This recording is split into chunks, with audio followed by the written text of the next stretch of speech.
Andy's on the road, RV Adventures. Continuing my gut out of the floor. This is what we got so far. I've taken the linoleum up and captain chairs out.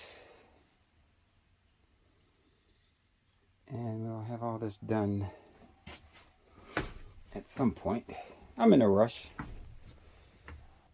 Besides, I got time. Uh, just chilling right now.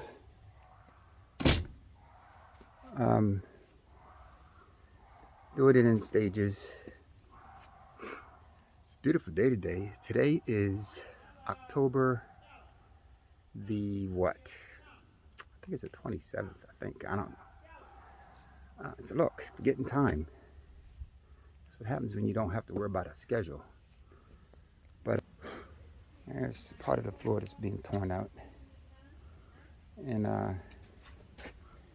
did my lawn today. Got up some of these leaves. The foliage looks good. And just enjoying the day a little bit. So, working on this project, getting it done.